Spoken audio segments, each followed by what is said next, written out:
Have you ever tried to work harder to build your self-love, your self-esteem, and maybe your confidence? Yet it's been exhausting and just hasn't worked out for you. Well, today I'm going to talk about this and what you can do to build better self-love and self-esteem within inside yourself. Welcome back to the podcast and to today's episode. Thank you for being here. Now, I want to talk about this because we live in a culture where, particularly in the UK, I know I'm surrounded by people and I know I've got a lot of people in the US who tell me it's very similar, where we're taught to work really hard. We're taught to work really hard and then we get validated, we get recognized, we get significance. And I can tell you from my own experience going through that journey, meeting various people in my life, I don't have all the answers to life, far from it, and I'm definitely not perfect.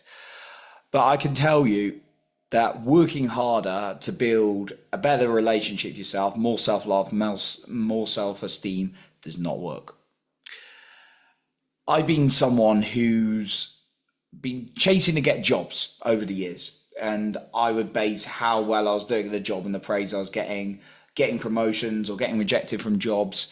And that would completely impact my relationship with myself, leaving it to the outside world. Trying to get the girl, going on dates and stuff like that, working hard in the career and then, working hard in dating and right, I've got to do this right. And then I'll get a girl and then I'll feel good about myself. And that does not work either. Maybe I make more progress dating in some cases and maybe it turns into a short-term relationship, but it does not build my self-esteem or my self-love. Football, sporting achievements, work really hard to become like the best player. And I've won best player for football many times because I've worked really hard. And I can tell you that feeling doesn't last very long. It did not build a better relationship with myself. Trying to grow things, status, recognition, none of that stuff, working hard to do any of those things, built a better relationship with myself. Now, there is a way that I found has developed my relationship with myself, and I'm going to go into those tips in a minute.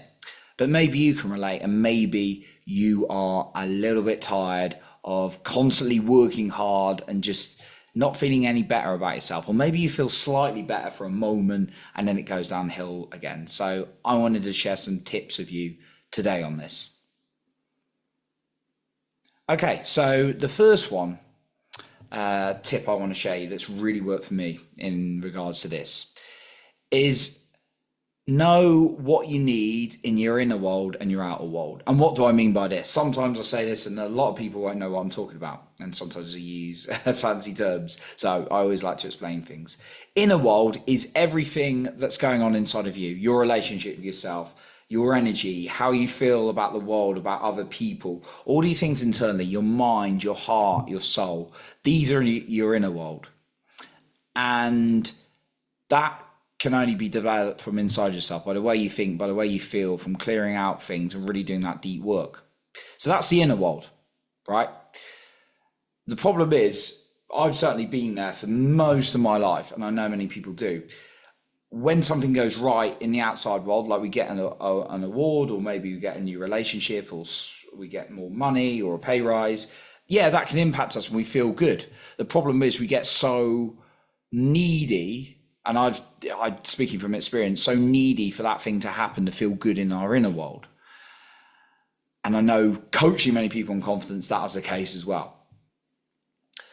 So the inner world could only be truly improved by the inner work, by talking to yourself and doing work on the relationship with yourself. Now, the outer world are things you've got to do day to day. So you can meditate, you can do the self-love, you can do inner child work, you can do breath work for your inner world.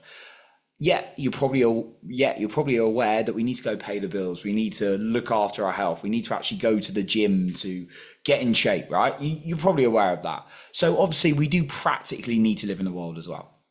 That is why, unfortunately, some people don't get it quite right.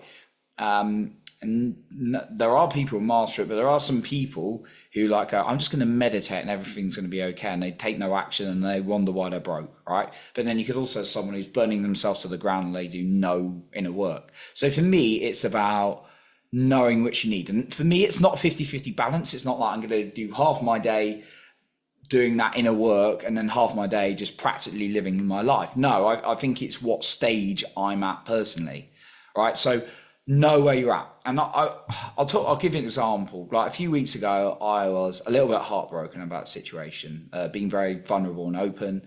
I may have shared this previously, but I was briefly dating someone, but I felt a very close connection and it didn't work out. And I was gutted because it changed very, very quickly, sort of out of nowhere. And that's something I'm going to have to take away. And I've been going to an event, doing a lot of work with people to kind of understand how I drew this scenario into my life, and it's always development.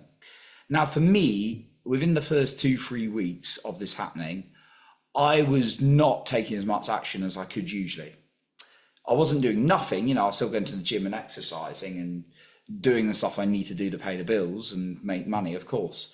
But I was minimizing it because I needed to do so much work, because it wasn't so much the situation, but like inner child wounds, abandonment wounds started playing up, because it was suddenly like it was going so well and then suddenly it changed, and it really upset me and brought me into deeper wounds. And I even went to an event which really helped me and all sorts of that, because I really like to address what's going on within me rather than blame the outside world. And in that case, like in the first 2-3 weeks, I was just doing the basics, and I actually got in a bit of an argument and fell out with some people who I was getting out on with, who were part of a community I was in, and their views were like, I need to take an excessive amount of action, and I didn't agree. And I'm glad I didn't agree. And I'm always, I will stick to my boundaries. But over time, over the few weeks, I'm still like processing emotions, and it's got a lot less because I've allowed myself to feel. But now, so I've been doing a lot of the inner work previously, but now I'm finding myself taking more action. I'm adding more things back in without hiding from my emotions. But over those few weeks, I'm being able to take more action whilst processing what I need to. And you know what? It's helped me work through the situation into a place where I'm in all my socials again. I'm having fun in a lot of cases, and opportunities are actually showing up for me again because of the stuff I've done internally on me and the outer work I'm doing. Don't get me wrong, I'm not 100% clear of the situation. I'm still a little bit upset by it. I put boundaries in, and separation from the individual and all that kind of thing. But it's like in the first couple of weeks, and I'm not putting a timeline on this, by the way, for you. If you've gone through if you've gone through a serious thing, it might take you months to work through, right? And you're going to need to do more anyway. I'm not putting a timeline on it because I've been mistaken for saying that. And I apologize in the past if I've not put that through correctly. But there's going to be times, what my point is, where you're going to need to do a lot more inner work and be with yourself and take less external action in the real world. But of course, if you suddenly lose your job, you can't just sit in a place of I'm really, really sad and this is really hurt. You need to process those feelings, but obviously you would, in that case, need to do an awful lot of taking action and finding something new, wouldn't you? Of course, whilst processing the emotions. Whilst if you go for a breakup, maybe you can minimize a little bit, or someone's broken your heart, or maybe even a dating situation didn't work out. You're going to need to process a lot more than the action you was taking. And I'm not a big fan of people just masking their emotions and work and running away from it, because it just comes back later worse. So for me, the best way to develop my relationship is knowing that balance, right? I'm going to sit with myself more in this period and take a little bit of action, or I've done a lot of work. I'm still going to do the emotional work, but actually I'm in a place where I can take a lot more action on my life. Because I'm fed up with people saying you need to take action. That's what drives people into exhaustion, into overwhelm, when actually that person may have a lot of trauma they need to feel into and deal with. And don't judge someone, because everyone's different. Everyone's got different wounds and things that come up. So know what it is for you.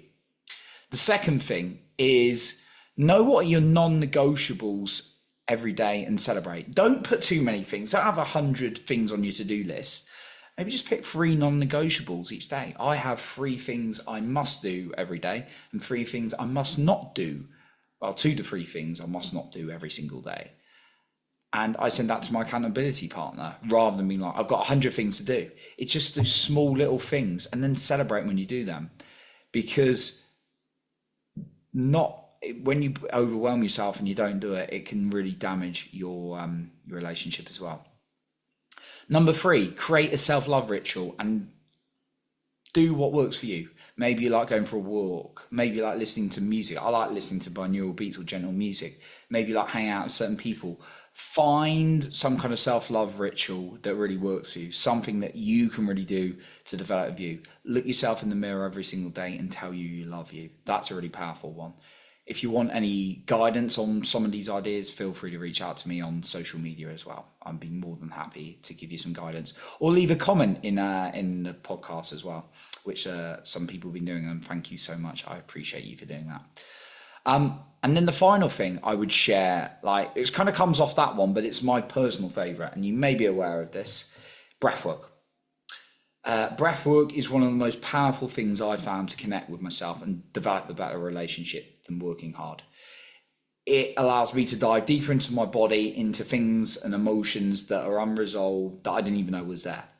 Breathwork gets you past the mind. The mind consciously only can remember a certain amount of things. When you use the breath and go deep into the body, you remember a lot more. Sometimes it's uncomfortable, but that allows you to connect with you on a deeper level.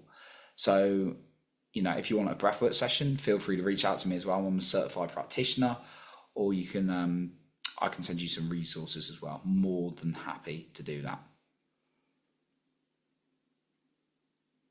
Okay, I want to conclude and wrap up with our points today.